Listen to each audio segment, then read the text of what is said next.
Welcome back. In 1978, Congress passed the Airline Deregulation Act, and Delta Airlines began transatlantic service from Atlanta, Georgia to London, England. During the same year, a young assistant district attorney in Houston, Texas, was hard at work prosecuting a slew of felonious offenders. Little did he know, destiny would take him from the confines of a courtroom to the top seat of one of the world's largest air carriers at a time when the company faced major financial challenges. Today, Delta CEO Richard Anderson talks about his experience in this edition of Executive Profiles. I'd like to start our conversation with your roots back in Texas. Take us back, if you will, to childhood and roll forward, if you would, to the point that we get to a different discussion regarding your arrival at Delta. Sure. I mean, I'm from Galveston, Texas, one of 6 children. My parents had 5 daughters and 1 son. I'm in the middle. My dad worked on the railroad. My mom and dad didn't go to college. My dad's job took us to Dallas and then Amarillo, Texas, where I graduated from high school in 1973. So it's time to go off to college. You decide to, early on, go in the legal profession? My dad told me I was going to Texas Tech University and I was going to be a lawyer. And so you come out of school as a prosecutor? So I worked in the DA's office as an administrator, budgets, correspondence, administrative tasks, and I went to law school at night and on Saturdays. And then eventually graduated and became an assistant district attorney and tried criminal cases. And as the story goes, you were expecting a child and needed a bigger, better job? Sue, my spouse, she was practicing law, and we were having our first child. We decided we wanted her to stay home, and this is the best part of the story. A fellow in 1983, even before I met my spouse Susan, moved in across the street from me in West University in Houston, Texas. And his name's Ben Hurst, and he was the general counsel of Continental Airlines. And Ben offered me a job as an entry-level corporate attorney at Continental Airlines. And you got quite the experience when you landed up there, didn't you? Yes, you know, very well-rounded airline experience with exposure to every aspect of the business. Right. And from there you went to? Well, Ben Hurst went to Northwest Airlines as general counsel, and he hired me as his deputy in 1990. And Sue and I, we moved to Minnesota in January of '91. And you grew through Northwest as well? I did. At Northwest, I moved along. I was chief operating officer in around '99, I suppose, and then became CEO in, I believe it was January of 2001. So you then leave the airline industry?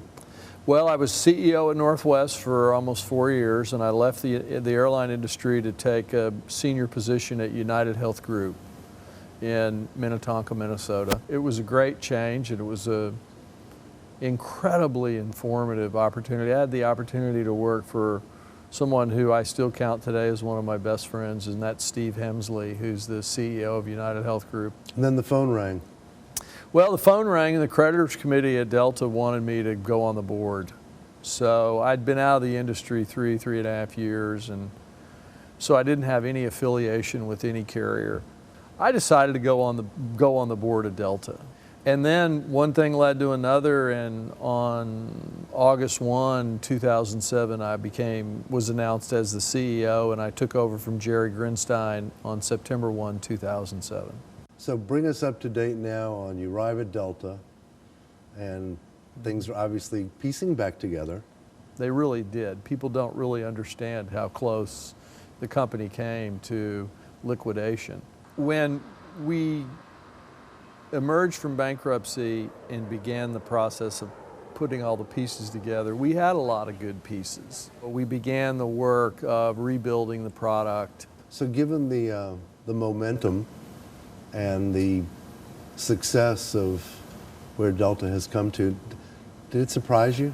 The acceleration of Delta's success the last year and a half has been on a much more accelerated basis. I thought it would be a good, steady consistent climb, but I didn't think it would be as accelerated as it has been the last 18 months. So that's been very pleasant. So you're a major player in New York, you're a major player globally now. Everything is rock solid. Where does Delta grow from here?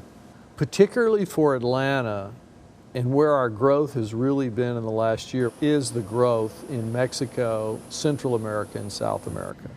So Atlanta will go to double daily Sao Paulo service, and we're continuing to increase frequencies throughout Mexico, Latin America, South America, and Central America. And long term, a deeply integrated hub with Aeromexico in Mexico City, and a deeply integrated hub in Sao Paulo and Rio with GOL.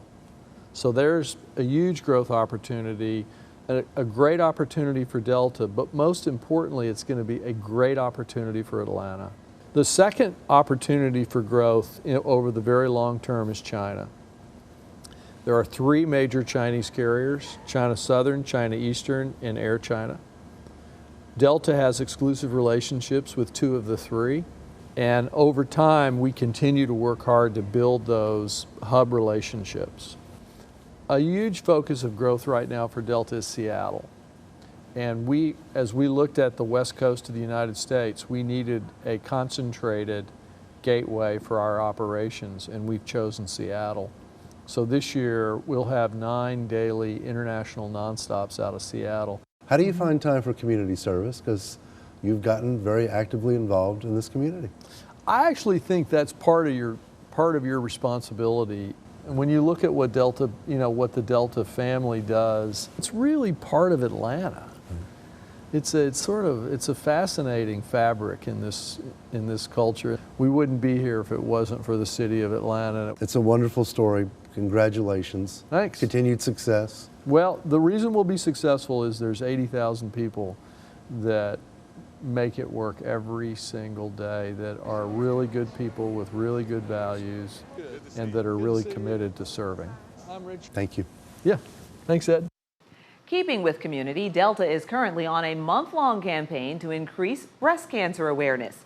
Its special plane, the Breast Cancer One, is taking to the skies to raise funds for the Breast Cancer Research Foundation.